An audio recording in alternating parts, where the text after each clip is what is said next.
नमस्कार, मैं हूं शशांक और आप देख रहे हैं दी खेल मंत्रा। क्या आपको याद है 2001 का वो ईडन गार्डन्स, लक्ष्मण और द्रविड़ की वो ऐतिहासिक साझेदारी, भज्जी की हैट्रिक और ऑस्ट्रेलिया का घमंड टूटना। उस जीत को अभी सिल्वर जुबली मनाए हुए 10 दिन ही हुए थे कि बीसीसीआई ने ईडन गार्डन्स के गाल पर एक जोरदार तमाचा जड़ दिया है। आज दी खेल मंत्रा पर हम कोई मीठी बात नहीं करेंगे। आज की बात होगी उस गंदी राजनीति की जिसने मुंबई के वानखेड़े और कोलकाता के ईडन गार्डन्स जैसे क्रिकेट के मंदिरों को म्यूजियम बनाकर छोड़ दिया है। 2026-2027 का बॉर्डर गावस्कर ट्रॉफी का शेड्यूल आ गया है और यकीन मानिए इसे देखकर किसी भी सच्चे क्रिकेट फैन का खून खौल जाएगा और वो खौल रहा है। आंकड़े देखिए और अपना सिर पकड़ लीजिए। ऑस्ट्रेलिया जैसी टीम आखिरी बार ईडन गार्डन्स में टेस्ट कब खेली थी? 2001 में, यानी 25-26 साल हो गए, एक पूरी पीढ़ी जवान हो गई, लेकिन कंगारू दोबारा कोलकाता नहीं आए। वानखेड़े स्टेडियम, जिसने पिछले साल अपनी 50वीं सालगिरह मनाई, वहां आखिरी बार भारत ऑस्ट्रेलिया टेस्ट 2004 में हुआ था। वही मैच जहां मुरली कार्तिक ने अपनी फिरकी से ऑस्ट्रेलिया को नचाया था। उसके बाद से सन्नाटा पसरा है। बीसीसीआई कह रहा है कि हम रोटेशन कर रहे हैं। अरे भाई, कैसा रोटेशन? इंग्लैंड आई तो धर्मशाला राजकोट ले गए, ऑस्ट्रेलिया आई तो नागपुर और रांची ले गए। क्या सिडनी और मेलबर्न में कभी ऐसा होता है? क्या लॉर्ड्स को छोड़कर इंग्लैंड कभी रोटेशन के नाम पर किसी छोटे गांव में टेस्ट कराता है? नहीं, क्योंकि वो अपने इतिहास की इज्जत करते हैं। अब आइए असली मुद्दे पर। गुवाहाटी को टेस्ट मैच मिला है, अच्छी बात है, इंफ्रास्ट्रक्चर बढ़ना चाहिए, लेकिन जरा टाइमिंग देखिए।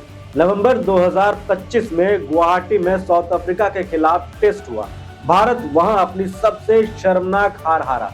स्टैंड्स खाली थे, सड़कें खुदी हुई थी, दर्शक तक नदारद थे और इसके बाद से बवाल शुरू हुआ है।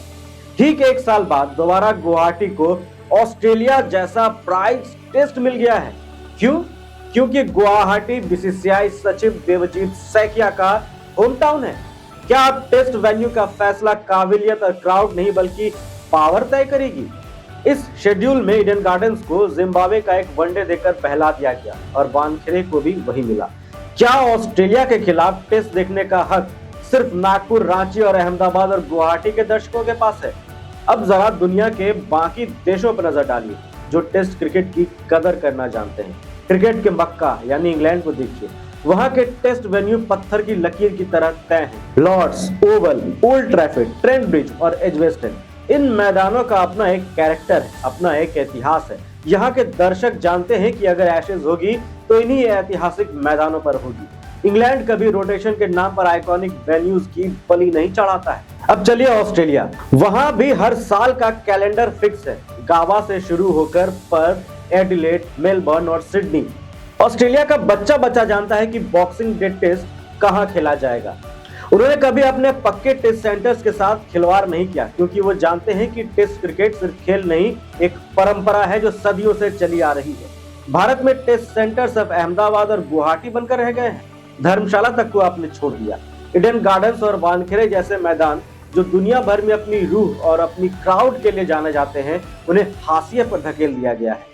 गुवाहाटी में नवंबर 2025 में साउथ अफ्रीका के खिलाफ खाली स्टैंड्स के बीच टेस्ट हुआ, फिर भी उसे दोबारा मौका मिला जहां रोशनी की समस्या रहती है। क्या बीसीसीआई हमें यह समझाना चाहती है कि लॉर्ड्स और एमसीजी से भी बड़े स्टेडियम अब भारत के इन रैंडम वेन्यूज में बन गए हैं? रोटेशन सिस्टम का मतलब ये नहीं होना चाहिए कि आप अपने इतिहास को ही मिटा दें। अगर इंग्लैंड और ऑस्ट्रेलिया अपने फिक्स वेन्यूज के साथ टेस्ट क्रिकेट को जिंदा रख सकते हैं, तो भारत, जो दुनिया का सबसे अमीर बोर्ड है, वो अपने ऐतिहासिक मैदानों को वनडे और T20 का झुंझुना पकड़ाकर क्यों बहला रहे हैं? एक तरफ हम रोते हैं कि टेस्ट क्रिकेट मर रहा है, लोग स्टेडियम नहीं आ रहे, तो भाई मैच वहां कराओ ना जहां लोग आते हैं पागलों की तरह। मुंबई और कोलकाता के लोग टेस्ट क्रिकेट को समझते हैं, वे 5 दिन धूप में बैठ सकते हैं।